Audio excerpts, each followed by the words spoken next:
Geeks and geekettes, gats and gittens, ladies and gentlemen, boys and girls, wizards and muggles, all welcome to another episode of Ask Chuck Dixon, where you get to ask me, Chuck Dixon, questions about what I do for a living. And what I do for a living is I write comic books. As crazy as it sounds, I've actually been able to support a family just making stuff up.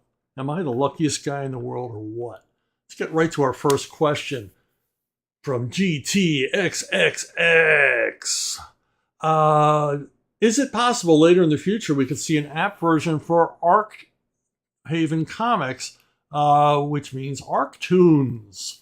Arktoons, in case you didn't know, in case you've never seen one of these videos, in case you've been hiding in a cave somewhere, is a relatively new, or a little over a year old, actually getting closer to 2 years old, with 11 million views.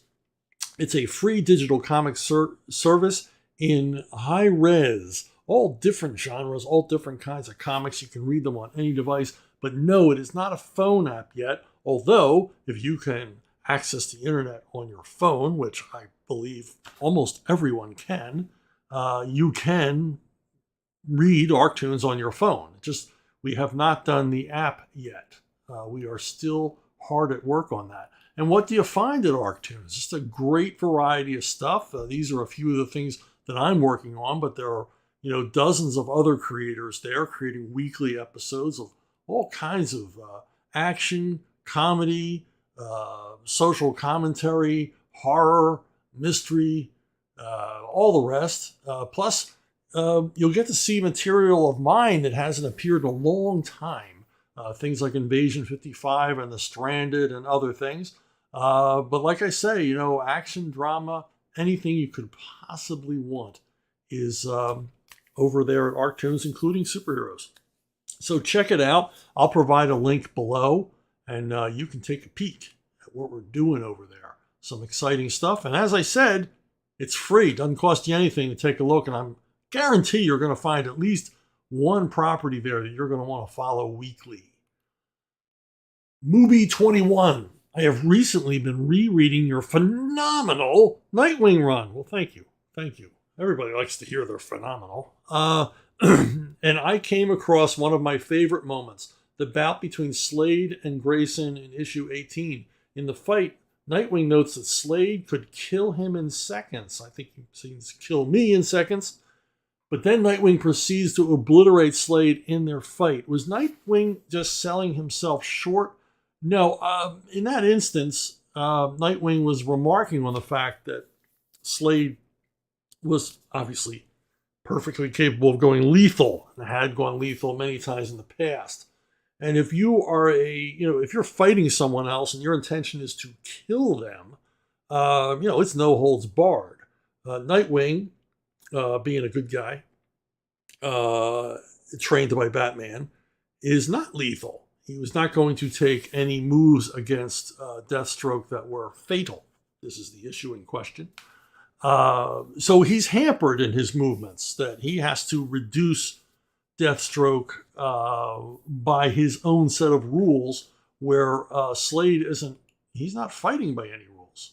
So Nightwing is at a distinct disadvantage, and I think that notation by Dick Grayson was to make that clear, that Deathstroke is unhampered by any kind of rules of engagement.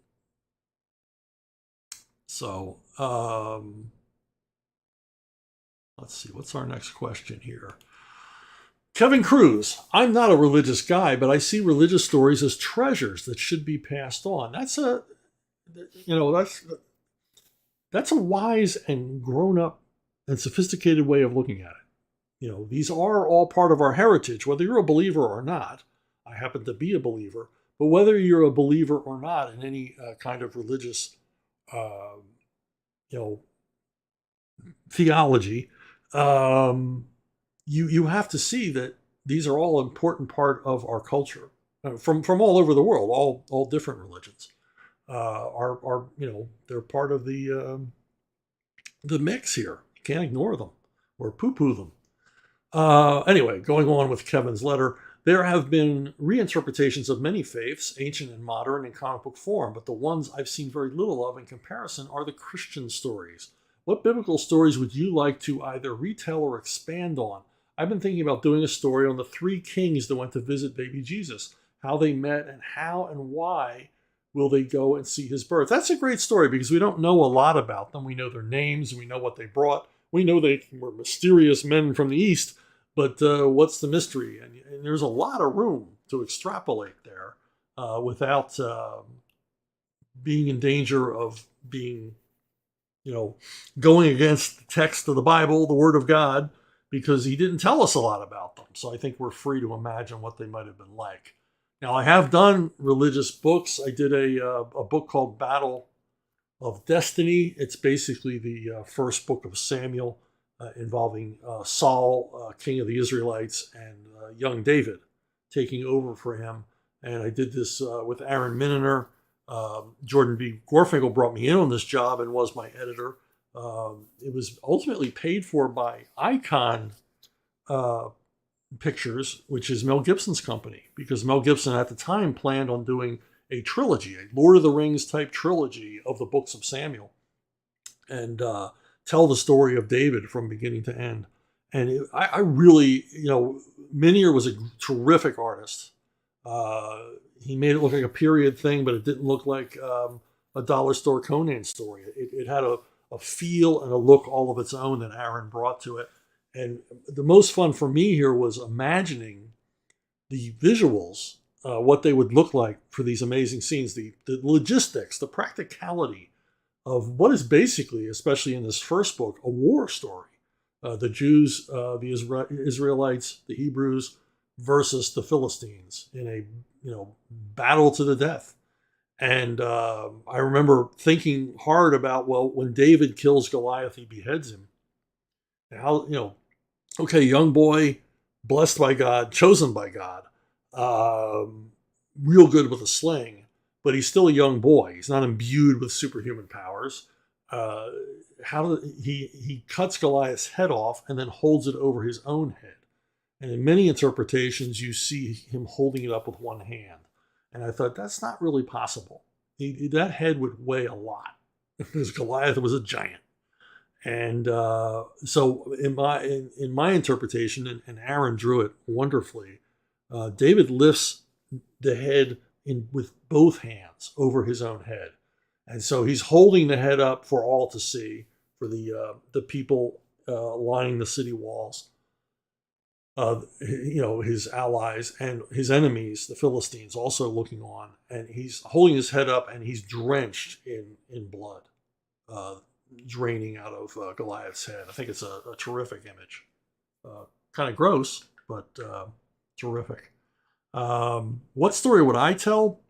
In the Christian realm, I've always liked the story of the centurion who comes to Jesus, not for himself, but for Christ to use his powers to heal his servant. And like you want to tell the backstory of the three wise men, I would love to tell the backstory of the centurion. I think it's been touched upon in films and novels and stuff, but I'd like to do my own interpretation. Now, as far as the Christian comic book versions of the Bible and emphasizing the New Testament, you can't go wrong with my buddy Sergio Cariello's Action Bible.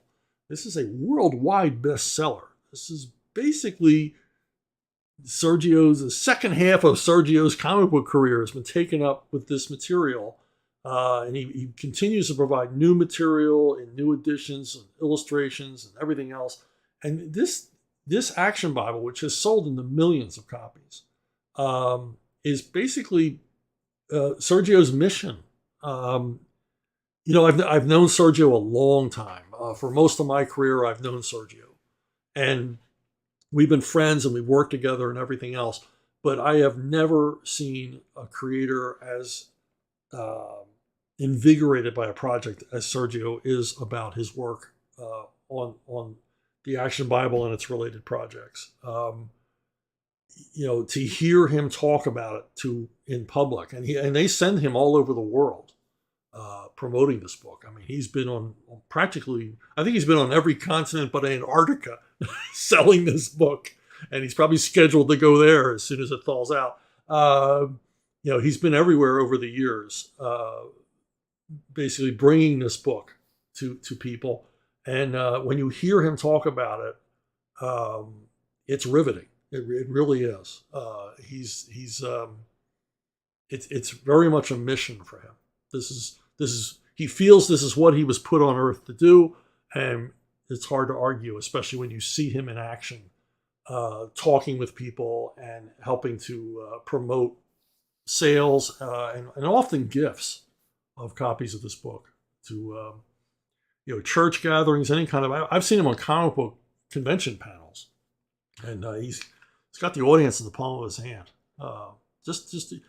You see a creator find something like this. I just feel so happy for him.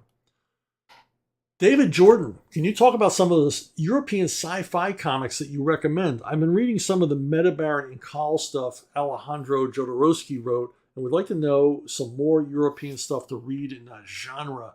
I've read a lot of the Jodorowsky stuff, and it looks beautiful. He gets the best artists in the world, but I find a lot of it, I don't relate to it. It's kind of highfalutin and pretentious, and I find the stories forgettable. Now, an artist that's worked often with Jodorowsky is Juan Jimenez, Argentine artist. Awesome stuff. I mean, guys, he passed away recently, in recent years. Just an incredible talent.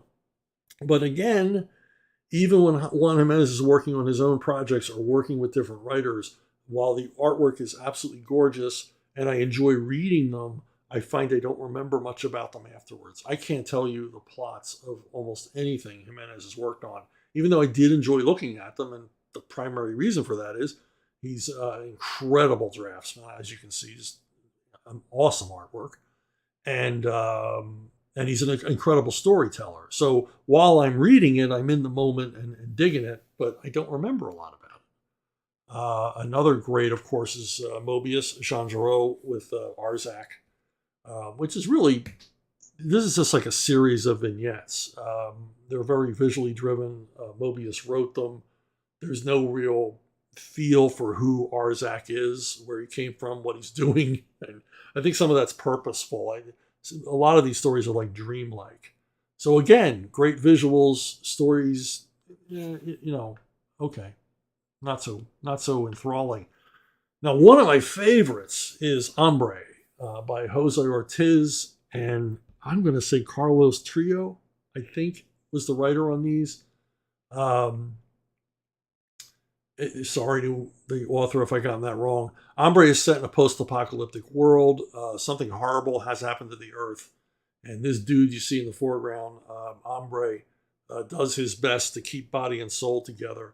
The stories are very bleak, very, very violent. And, he's fighting mutants and scavengers and people that are just out to literally skin him alive. A lot of cannibalism in these stories, things like that. But Ortiz's artwork is so engaging and seems so real. Even though, as you see, he's got a very deft style. He's got a very almost cartoonish style. But it's impactful. Ortiz is one of my favorite artists. I got to work with him one time, and I'm grateful for just that one time because he's always been one of my favorites. Now, there's a lot of other science fiction series floating around, and I'll probably kick myself after I'm done with this video. Oh, why didn't you mention this one? Why didn't you mention that one? And I'm sure a lot of you will remind me of series in the comments. But the absolute epitome, the king and queen of, for my money, of European science fiction is Valerian. It's an incredible series, high science fiction. Valerian and Laureline are indelible characters. These are stories I do remember. I do remember after I've read them and enjoy them. And the most amazing thing about Mézier's talent and why he's been used so often by filmmakers is his envisioning of science fiction concepts, his envisioning of the future and space travel, and alien life forms. And this series began in a French magazine called Pilote, which I forget if it's a monthly or weekly, but it's a comic magazine and it's aimed at adults. Not meaning that it's X-rated. It's just not. It's not aimed at children. It's aimed at adults. A lot of political commentary and punditry and things like that in there. And this series these books were originally serialized in Pilote, and I saw them early 70s, and this is long before Star Wars. And as you can see, Mézières drew a lived-in future, which is what made the work so amazing, so startling, so innovative, because I'd never seen science fiction like this. All the science fiction I saw predicted the future like everybody was clean, like everybody's clothes just came from the dry cleaners and they fit perfect, and everything looked new and shiny and wonderful and well lit. In Mézières' world and Valerian's world, everything is used up. This is a lot of times these visiting cultures that are in decline. There's grime, there's grunge, there's mud, there's water dripping everywhere. Things just look like the real world. Like this is a world that existed before the story began, long before the story began. And this look obviously heavily influenced Star Wars and Alien, the Alien franchise and things like that. Mézières even did work along with Giraud on the Alien movies, if I am not mistaken. And these are thankfully available in English in excellent translations from Cinebook. You people are going to start to think I work for Cinebook and I get comps or a paycheck. I get nothing from Cinebook. They probably don't even know I exist. But Cinebook does some terrific. You can buy them in individual paperbacks or these really attractive hardcover collections, which collect like 3 books of Valerian in one volume. And as I said, the translations are wonderful. The reproduction of the art is fantastic. I cannot recommend Valerian enough. Now, forget about the movie. I don't know what Luc Besson was thinking. I had high hopes he was going to do a great movie based on Valerian, but the movie is awful, especially in comparison to the source material. I've watched it once. I tried to rewatch it recently, and as gorgeous as it is, it's boring. And Valerian and Laureline just don't come across the way they do in the comics. But I urge you, if you like science fiction, to check these books out. The stories are wonderful, and boy, was he way ahead of his time as far as the visualizations. You'll see a lot of things in there. You're going to go, wow, George Lucas had to have seen this work before he did Star Wars. Alan Barebi, are you a fan of the Avengers TV show, particularly the episodes with Diana Rigg? I find her a great example of a strong woman who doesn't need to be arrogant or hate men to be strong. She can kick ass and still playfully tease her partner, and vice versa, with a joyful, mischievous style. Yeah, I was at the right age when the spy craze hit. James Bond, Man from U.N.C.L.E., I Spy, Get Smart, and the Avengers fit right into the mix for me. I watched the series when it ran, and I remember my dad making fun of me because he thought it looked silly, and yeah, it was sometimes a little silly, but that was the charm of it. But then he started watching it in reruns, and my dad got a serious crush on Diana Rigg. So, but yeah, the thing about it is she was cool and funny, but there were a lot of episodes where she was really in danger, and you would see that she, as cool and as capable as she was in her leather cat suits, sometimes she knew, hey, I might be in over my head this time. You'd see a little fear around the edges start to creep in as the stakes got high, and that's what made the character for me. She seemed human, and of course I love the gag. I love, why is she with Steed? She's not actually an employee of the British Secret Service, and yet she's allied to him. And when the secret is revealed in the final episode she appears in, I thought it was brilliant. I still think it was brilliant.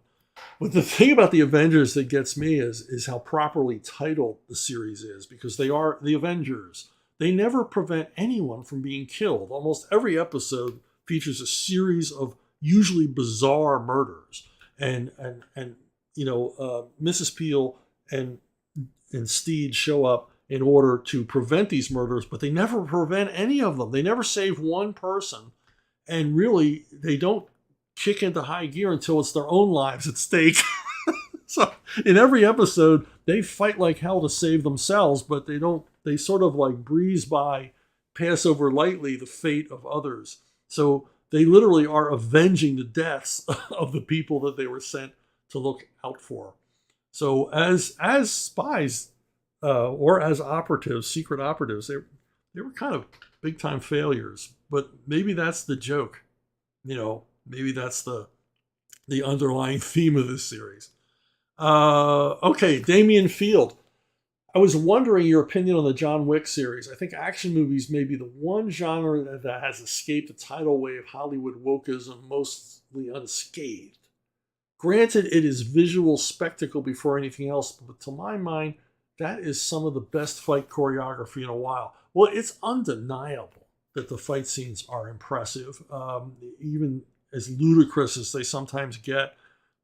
They still manage to be somewhat grounded in reality. John Wick, and as far as I can see, is never going this place, has not gone to the superhero, superhuman level of action that so many other franchises have done. It's like, Fast and the Furious movies and Star Trek movies are, for all intents and purposes, superhero movies because the characters do things they could not possibly survive. And while you have to admit that in most of these situations, even someone as good as John Wick would not survive as long as he did, certainly wouldn't survive 4 movies. They still seem grounded in reality, and there's no fakery. Keanu Reeves, that is Keanu Reeves on screen almost all the time, and he is doing incredible things with those weapons. If you're a fan of the series, you've seen the extras, you've seen the videos of him, working out on a target range on a Hogan's Alley. And he really can, reload a Sig Sauer rifle that fast. He really can do the 3-weapon system, changing from one to the other with, Fred Astaire type fluidity. He can really do it. And really impressive is the third movie where Halle Berry became just as good as him with weaponry. And the amazing thing is when you see the footage of him on a range with live ammo, he's hitting the targets. He ain't just fooling. He ain't just looking good. He's not just making the sexy moves. He's actually hitting targets. He's actually become very, very good with a variety of weapons. And now, when I first saw the first John Wick movie, I watched it. It was fun. It was a shoot 'em up. I like that kind of stuff. But it kind of left me cold in the end. And I was like, okay, I get it. It's a little bit cartoonish. It's a little bit comic booky. But then everyone kept asking me about John Wick, just like you have asked me about John Wick. Did you see John Wick? What did you think of John Wick? And I was like, well, so many people are asking me about this, people whose opinions I respect. Maybe I need to go take a second look at this. And so when the second and third one came out on Blu-ray, I bought a set of all 3. And rewatched the first one, the second, and when I got to the third, I was in love with the series. And I got it. I get what it is. These are samurai movies. I generally don't like action films that are set in an unreal world that don't relate to any kind of real world. And the John Wick movies, certainly, the action occurs in an almost parallel universe to our own, where you don't ever see real people.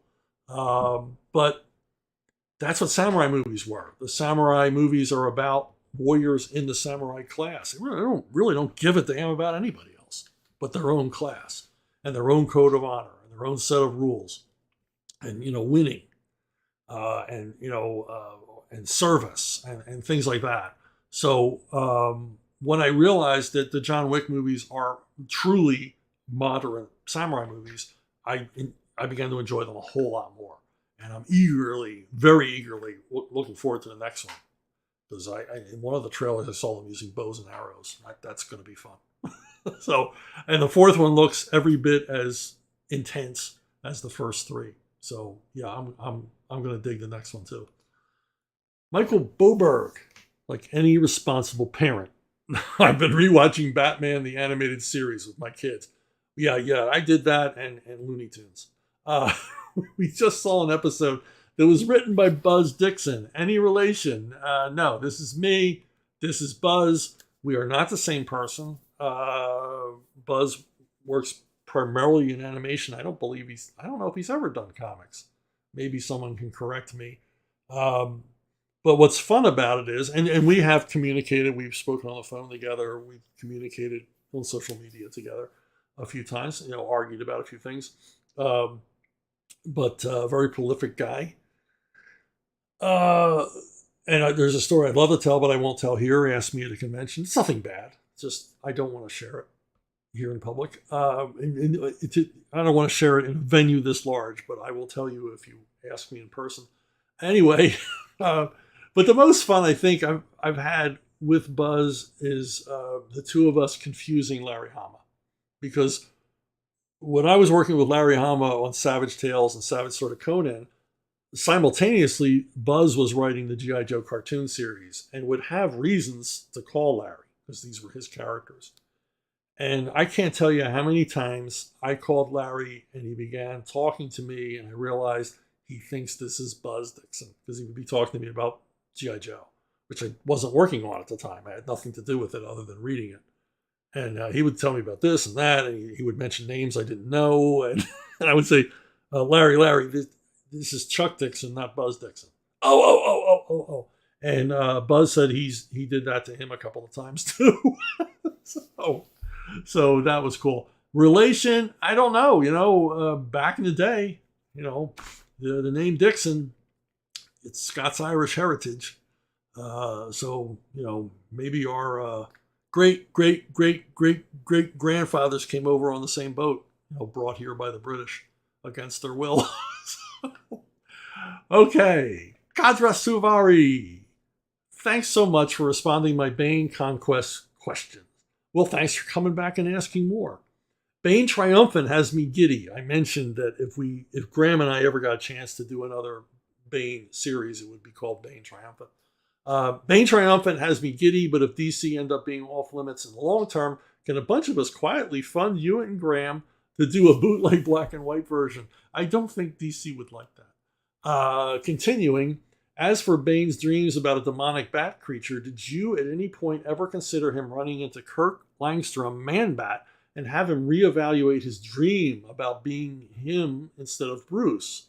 And on your proposal for Bane Triumphant, beating Cobra to challenge Intergang and end up on Apocalypse, the next step would be an intercompany character crossover with Frank. How much fun would that be? In your heart, I'm right. And sorry about my name. It's Kudra Suvari. I'm married to Mina's brother, so the surname's Estonian. Mina Suvari, you may know as an actress. There's obviously a far more iconic image of Mina Suvari, which I'm not going to share here. You can look it up yourself, you perverts. And Man-Bat. Yeah, Man-Bat. I did bring up Man-Bat. And number one, Denny hated Man-Bat. He hated Man-Bat. He hated Mr. Freeze. He hated Clayface. He thought they were too supernatural, way too science fiction-y a villain for Batman. So Man-Bat was kind of off limits until I was years into the Bat offices, and basically Denny allowed me to write a bunch of Man-Bat, which I did. I wrote as much Man-Bat as I could. I love this character. And I did mention, what if we had a little side thing where, Bane sees Man-Bat and thinks this is the creature of my dreams and then realizes that his mistake. And Denny said, no, it'll divert us from our core story. He was right. And 2, I hate Man-Bat. So he was the group editor. He was the man in charge. He was Batman. And so I was like, okay, I bow to your judgment. I'm regret now that I never had Bane run into Man-Bat. That would have been something very, very interesting. As far as the rest of your questions, which I now forget, you had another question here. Yeah, the bootleg version, that ain't happening. And yeah, it looks like I covered everything. But yeah, I'd love to get back to Bane someday. I don't see it happening, but who knows? Who knows? I'm just happy he's still around. I know they killed him, but apparently they're bringing him back. Big surprise. So yeah, and maybe eventually Graham and I will get to do Bane duking it out with Darkseid. How awesome would that be? Ace Mivik. In prior episodes, you mentioned how First Comics had the most fair creator-owned contracts and that you base your standards of contracts off of it. Care to elaborate on what their contract was? It wasn't First Comics. It was Eclipse Comics. First Comics had the worst contract you could possibly imagine. You were lucky if you still had your pants on when you got into a contract with First. They ended up owning everything, and because of their Bialystok and Bloom approach to finances, I think as I said before, a bunch of lawyers ended up owning like 600% of the company, and everything's all tied up in legal hell, which I have no interest in revisiting any of the things I did with First. Eclipse Comics was the place for creator-owned work.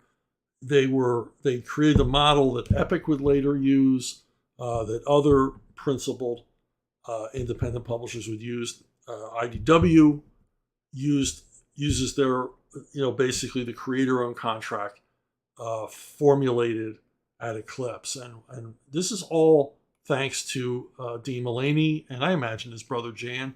Dean wanted to treat comic book creators with fairness. He was a staunch defender of creators' rights.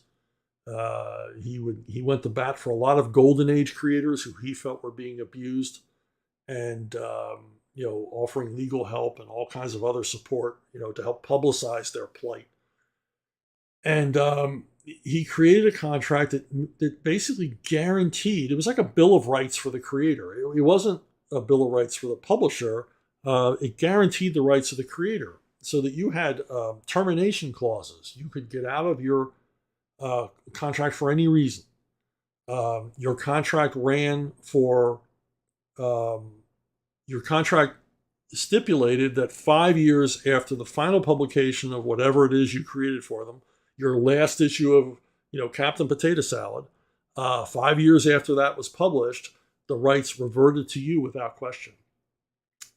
He put in a number of other things, guarantees about ancillary rights. I mean, Eclipse, obviously, because they were putting the money up, they would share in any film or TV rights, but that became an industry standard, that they would basically be your partner if you sold it to TV, games, toys, whatever, for the length of the contract. Now, once the contract had, sunsetted, once those 5 years were up, all of those rights reverted to you. So if you made Captain Potato Salad, the movie, in year 6, all that money was yours. Eclipse, made no claim for it. The other terrific thing that Dean did was he even looked out for creators when it came to licensed material. And so when I did work on The Hobbit, which Dean hired me to do, to adapt J.R.R. Tolkien's The Hobbit, he wrote a contract saying that no matter what happened, I was entitled to X percentage of retail price, not net, the actual retail price of whatever books were sold, and retail, not wholesale. And and it didn't matter if Eclipse went under, if there was nuclear war, if aliens invaded from outer space, whoever published this, whoever got the rights to publish this, owed me a percentage of the cover price of every issue ordered. Every issue that went to bookstores or whatever. And I was guaranteed this in perpetuity. That means forever, folks. Who else has a contract like that? And because of that, I see money from The Hobbit to this day because of Dean. And the wording in that contract, the ironclad wording in that contract, that my contract had to be honored by any publisher who picked this work up. And the Tolkien estate wasn't happy about it, but in the end, they had to pay, which they do. Twice a year I see a check, and apparently it's in print somewhere in the world all the time. So thank you, Dean, and thank you, Professor Tolkien. So, okay. What's you reading? People ask me all the time, what are you reading? What current comics are you reading? Well, as you see, I don't read a lot of current comics, as you will see as this answer or segment goes on. I dip way back in comics history. But currently, my favorite comic right now is a Mickey Mouse book from Fantagraphics. It's called Zombie Coffee. And it is by Regis Lucel. I'm probably murdering his name. He's a Frenchman. He won all kinds of French awards. I don't know what the French awards look like, but I'm sure he got kissed on both cheeks when he received them.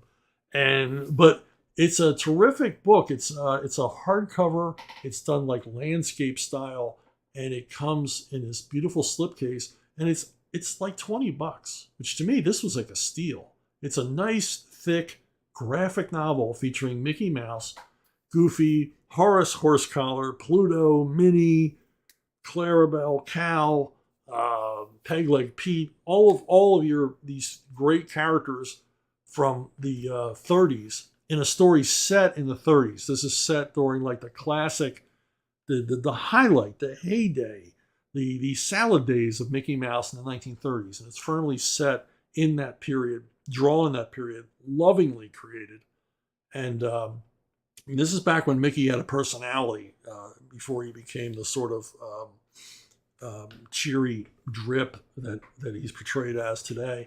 And it's just awesome. It's so much fun. And I'd love to hand this to a kid because it's really engaging. It really, unlike a lot of funny animal stuff, it makes an attempt to draw you into their world. It's deliberately paced. It's paced more like the old comic strips were. It takes its time to get where it's going, and there's a lot of rewards here for that. I mean, it's charming the whole way through. It's charming and funny. There's some terrific slapstick stuff with Donald Duck. And if you ever tried slapstick in comics form, it's not easy to get across. But to get a laugh out of someone strictly from visuals of Donald Duck. Donald Duck trying to launch a boat. It's a hysterically funny sequence, but the story's good. It's fun. It's engaging. There's stakes. There's suspense. There's action and everything else. I highly recommend it. $20 for a comic, yeah, but you get a lot for the money. And this is one I can already tell you I'm going to reread a few times because I really, really enjoyed it. So, and again, I got no relationship with Fantagraphics. I paid for this. So. Cinebooks again. Chuck, stop talking about Cinebooks. It's a series called Bear's Tooth, and it is 3 books, and it tells the story of these 3 young people. There may be more, but these are the only 3 I've seen. It tells the story of 3 young people growing up in Silesia in the 20th century who eventually become aviators for the third. Well, 2 of them become aviators for the Third Reich in World War II, and it is. A brutally frank telling of the rise of Nazism, how it divided people who were friends are now enemies, and it's a thought-provoking, sometimes heartbreaking piece of work, and beautifully told in a sort of an anti-structure style, which is difficult to do in comics. It goes backwards and forwards in time without captions and things like that. It uses visual cues to let you know where in time it is, but just beautiful. It's written by Jan. I can't remember his first name, and I don't know who drew it. I can't remember who drew it. Hold on, I had the book right here. Yes, I do have the book right here. Yeah, I do these things live. I do these things without a net, my friends. Script is by Jan. He goes by one name, like Madonna. And the art is Alain Henriette. Jan writes, he's a very prolific guy. He writes most of my film, almost all of my favorite current graphic album series out of France. They're always historical stories about aviation or, whatever. But, just the guys, and I've seen him write comedy stuff too. Very, very good. Very, very talented guy. Now, as I said, I delved back deep into comics. About a year ago, I was on a Bob Hope kick. I read his biography, and big thick biography, and I watched a bunch of his movies. I've always watched his movies, but I've like binged a whole bunch of Bob Hope movies. And then I thought, well, I want to check out those Bob Hope comics. I remember them when I was a kid. So I sort of hopped back in, went on eBay, found some affordable Hope books, and bought a couple of dozen of them.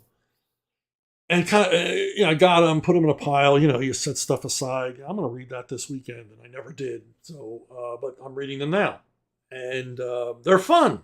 They're fun. The big attraction for me is the artwork of Owen Fitzgerald. Owen Fitzgerald was a longtime Dennis the Menace comic book artist, a very prolific guy, and here he finds a great home. He did a lot of these Bob Hope comics for years.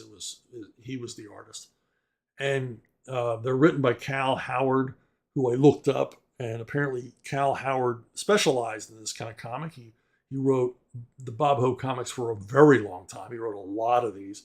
He wrote the Dean Martin and Jerry Lewis comic for DC, as well as the Sergeant Bilko comics for DC. So this was kind of his thing, capturing the voice of these comic actors, which he does perfectly. He also did a lot of Disney stuff as well for Dell and Gold Key. But the majority of his work, the bulk of his work, are these, celebrity-based comics for DC. And he does a great job. Each of the books is one story, and it's very much a Bob Hope movie. It's Bob Hope's movie persona, the womanizing, cowardly braggart, and they're a bit formulaic. He's always meets a girl he falls in love with, and she generally is involved in some dangerous profession. She's a rodeo rider or a scuba diver or, whatever. And he pretends that he can do that too. Like he's an expert. So he sort of fakes his way into her life, and of course faces, thrills and danger and adventure all along the way. But what's remarkable about these is how they, Cal Howard captures Hope's shtick perfectly. The dialogue is like right out of the movies.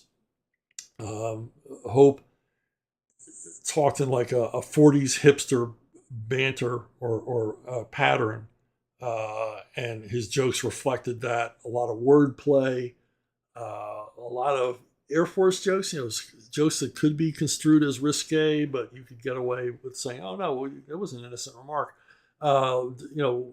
Double entendres, things like that. Nothing too heavy for a comic book, but he just perfectly captures. You can hear Hope saying these lines, which is a terrific compliment to him, I suppose. But then again, I also wonder, because Bob Hope had a huge staff of writers, I wonder if at some point they oversaw some of these and maybe punched these scripts up a little bit. Maybe I'm being unfair to Cal Howard, but knowing Hope from reading his biography and how much control he had over the quality of anything he was associated with, I'll just bet you he had some intern writer look these over as the scripts came in and punched them up, suggest gags. Hope, for people that don't remember Bob Hope or just heard his name or not familiar, this guy was an entertainment phenomenon. He was huge on radio, huge on TV, best-selling books. I think he had a newspaper column for a while, just an enormously popular celebrity, often number one box office movie star, all the rest of it. He was in every area of entertainment you can possibly imagine. So no surprise that he was willing to rake in a few shekels from a comic book series. But to emphasize how involved he was in writing his own material and the quality of his own material, Bob Hope did a lot of USO shows entertaining troops in World War II, Korea, Vietnam, often at the risk of his life. Bob Hope didn't do his shows from way back in the rear. He often brought his shows right up to within artillery range of the enemy. And it was an incident where his plane was almost shot down over Vietnam. They experienced a lot of anti-aircraft fire, and I think a couple of engines went out, and everybody was terrified and horrified and screaming and yelling. They thought they were going to die. And as soon as everything got quiet again, when the explosion stopped, Bob Hope went right back to saying, gathering the writers to go over a skit that he was going to do at the next show, because he felt that some of the lines needed work. So that's what a trooper this guy was. But yeah, these were a lot of fun. If you ever find some of these like reader copies cheap at a convention, or pick them up on eBay, and you love the comic book medium, they're worth checking a few out. It's a shame that this work belonged. I looked into this, and these comics no longer belong to DC. They belong to Bob Hope's estate. They are property of Bob Hope, and I wish someone would talk to the Bob Hope estate and print a Bob Hope comic book omnibus. I know I'd buy a copy. I don't know how many other people would, but I would love to see that, or at least see them appear digitally somewhere so people could enjoy them. Hey, if you want to contact me, if you got questions, suggestions, whatever, you contact me at brunobookstore@gmail.com, brunobookstore@gmail.com. It's the best way to reach me, and I check this email all the time. You can ask questions in the comment section below. You can ask me questions on Facebook or Twitter. Chances are I might miss them, but I'm never going to miss your question or your comment or picture of your doggy or kitty if you send it to brunobookstore@gmail.com. And while I got you, have you checked out my novels? Levon Cade novels. I've written a bunch of them. I am hard at work on the 12th Levon novel called Levon's Scourge.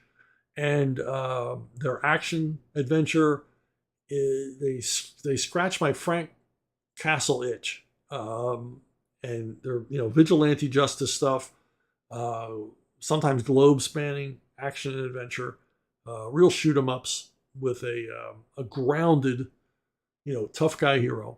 And he's got people he cares about. He's got daughters. He's got family that he has to look out for. But the guy just cannot stay out of the way of trouble. And the only way he escapes it generally is to shoot his way out. So these are available in paperback. They're available in Kindle ebooks. They're also, almost all of them are available for listening on Audible. So you might want to check it out. The guy reading them does a really great job. I can't remember his name, but he does a great job. I'm having a hard time with names today, friends. I am very sorry. So anyway, that's it. I want to thank you for watching. I want to thank you for listening. And thank you for subscribing. Thanks for spreading the word and everything else. And you know it. I'm going to see you all down the road.